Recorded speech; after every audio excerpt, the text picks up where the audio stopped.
ఇచ్చినట్టు కళా హృదయాలు కళా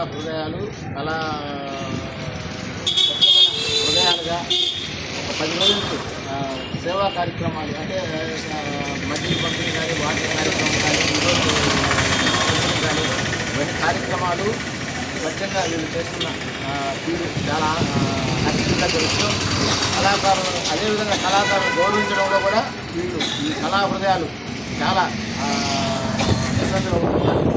అదేవిధంగా నెల్లూరు సినిమా అసోసియేషన్ నుంచి మన గవర్నమెంట్ రవికుమార్ గారు, మధురత్ బాబు గారు, నాగేశ్వరమ్మ, ప్రసాద్ బాబు, నెల్లూరు సినిమా అసోసియేషన్లో సభ్యుడైనటువంటి బాలు, మొదలుకొన్న కిషోరు అందరూ మొత్తం కూడా కళా హృదయాల్లో సభ్యులు అవ్వడం కూడా చాలా సంతోషంగా ఉంది.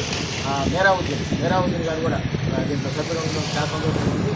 అదేవిధంగా ఈ సెంటర్ని కళా హృదయాల సెంటర్గా నామకరణం చేసి కళలకు నిలయమై కళాకారులను గౌరవించడంలో మరిన్ని స్వచ్ఛంద కార్యక్రమాలతో మంచి కార్యక్రమాలతో ముందుకు రావాలని అలాగే కళా హృదయాల వల్ల కుటుంబానికి దేవుడు ఐశ్వర్యాలు ఆయురారోగ్యాలు ప్రసాదాలు మనస్ఫూర్తిగా కోరుకుంటూ మీ యొక్క హృదయం ఇదే విధంగా మంచి కార్యక్రమాలు చేస్తూ కళలను ప్రోత్సహిస్తూ కళాకారులను గౌరవిస్తూ కళలను ముందుకు తీసుకుపోతారని ప్రత్యేకంగా అందరికీ శుభాకాంక్షలు తెలియజేస్తూ కళా హృదయాల సెంటర్లో మనం ఉన్నాం.